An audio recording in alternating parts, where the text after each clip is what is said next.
city is what's called the collective impact model, where everybody is on the same page and works toward the same goal on homelessness. We have a lot of people doing a lot of different things, but we know there is only one evidence-based program for homelessness, and that is Housing First, which is permanent supportive housing, housing with wraparound services. The city and the county used to be on different pages on that particular thing. The county supported shelter, which has never been known to actually work to end homelessness. And now with the mental health court, or the comprehensive treatment court, the state and federal funding guidelines are requiring the county to get on board with the city with regard to Housing First and permanent supportive housing. And so that's a lot of progress that we're making right now. The city, by the way, is funding both at the same level, the comprehensive treatment court, as the county. So the city is paying twice, essentially. How big of a problem it is? It's a very big problem, because it's a quality of life issue for our community on both sides, for the homeless individual and for the public. We are spending a lot of money on emergency room services, on jail cells, when we could be focusing that money on permanent solutions. And other cities have used this collective impact model and have really solved the problem, and we need to follow Orlando's example and do the same. Thank you. So, chronic homelessness in Sarasota is really a humanitarian issue. And as president of the Downtown Sarasota Condo Association, we've been addressing this very focused for at least the last 3 years, in trying to bring about and support more solutions. We've been advocating for closer cooperation between the city and the county. We've held public forums on people without homes, helping to personalize to the point where you recognize that there's a differentiation in terms of the people, whether there's somebody who's lost their job, or whether there's mental or drug issues, or whether they're just shiftless people wandering through town and just on their way and want to hang out and don't want any services.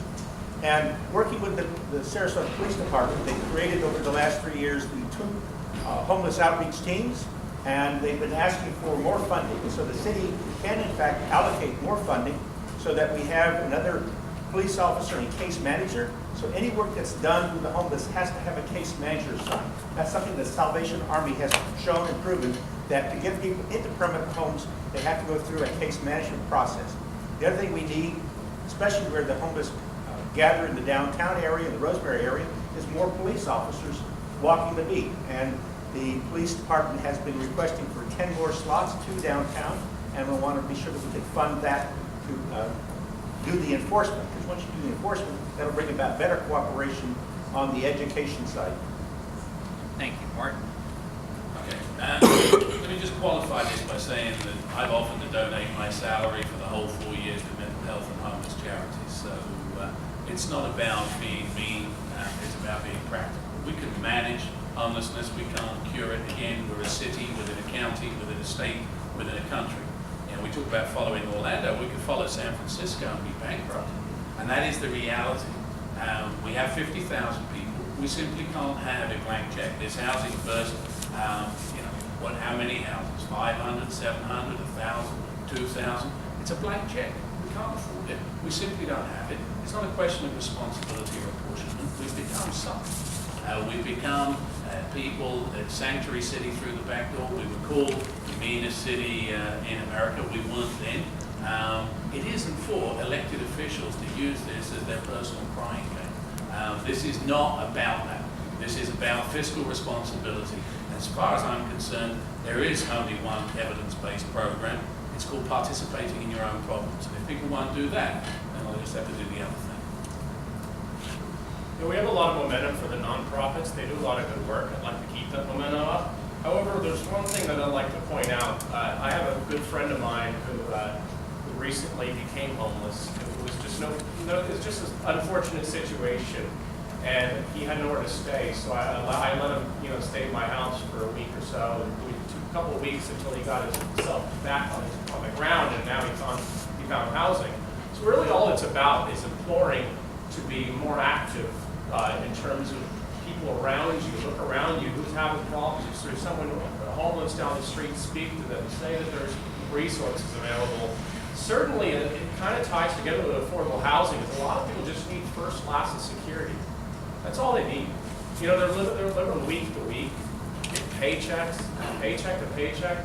They can't afford to save up money like that and find housing. So, you know, I think that's a real positive thing, is if you have some philanthropists out here that would like to donate their money to homelessness or mental health, that's a start, you know, to find somebody that you personally know that's homeless and find them housing.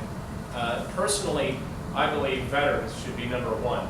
So if you know a veteran that's homeless, cut them a check. If you have the extra money and you believe in the cause. So that's what it's all about. You know, keeping the good momentum that we have right now. We have good momentum. If people are finding housing, it's a good thing, so let's keep it up.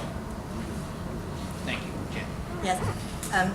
Just to Martin's comment about participate in your own problem, with all due respect, Martin, that is a big tenet of Housing First, is that you get people, you get them off of the street, you put a roof over their head, and you give them some dignity.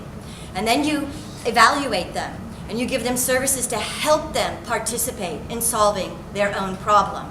If you leave them on the street, they get sick, they get injured, they never get better, and they weigh down our system. If you give them dignity and you put a roof over their head, then you can start helping them to help solve and participate in solving their own problem. Housing First has an average success rate of 85% in Utah, the whole state of Utah. They used to do the shelter model. Now they do Housing First. They solve their homeless problem by 91%. It costs 1/5 of what the mega shelter model costs. And that cost is not a cost that the city bears. It is a cost that you get from federal grants. You get it from state grants. You get from tax grants. There are all kinds of grants. The city supports the nonprofit organizations in this whole network that we use to help the homeless people get the care they need, get the skills they need, get the medicine they need, get the caseworkers they need. This is a whole support system. The city doesn't bear the cost of it. The city helps to make a network of support. Thank you. Fred. You know, we didn't have a homeless problem until we had an influx of too many condos downtown. And then all of a sudden, they didn't want to see derelicts or homeless or disenfranchised people in their front yards. Then it became a problem. Check, as you started building the condos downtown, the homeless problem became more rampant. Matter of fact, the condos are the problem for the homeless. So now here we are. Because the city of Sarasota and Sarasota County and its infrastructure has one of the greatest safety nets in the country for homeless and disenfranchised people. Always has. But here we are having to resolve the issue, and I'm so glad that the state stepped in and decided they were going to share some of our wealth and send it back to us, because we are a donor city and county to the state of Florida, and we're glad to get some of it back. But ladies and gentlemen, we can do this. Homeless people, you know, they don't need to be maintained. They need to just be understood and respected from where they are. Right now, I got a homeless person living at my mother's house. And it's so amazing. My mother's coming home from the hospital today. And this woman is 55 years old, had surgery on her back, and she always had a job, and she always was a productive person in the community. Now she can't find any place to stay because she can't afford anything, and her son got to put out us vouchers in Section 8 housing.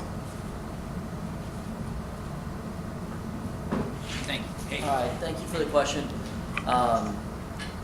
You know, here's the reality: is Housing First, if you're not familiar with it, is cost prohibitive for this community. And what it is, in essence, is $13,000 per person per year that the city would have to pay their rent for. There's a couple problems with that. One is we already have great nonprofits in this community that have beds. We've got hundreds of beds through our nonprofits, such as Harvest House. There's over 300 beds there. You know, the Salvation Army, which is more of a triage center, has hundreds of beds as well.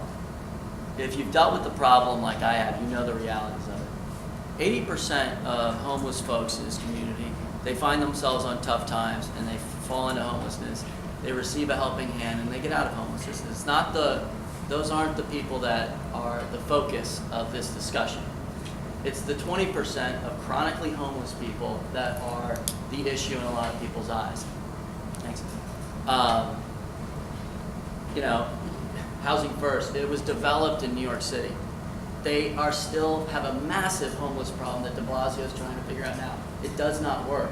Utah still has shelters that are packed, still building more shelters.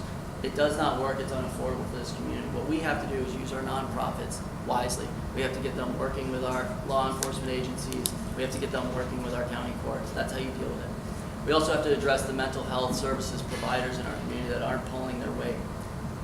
Thank you.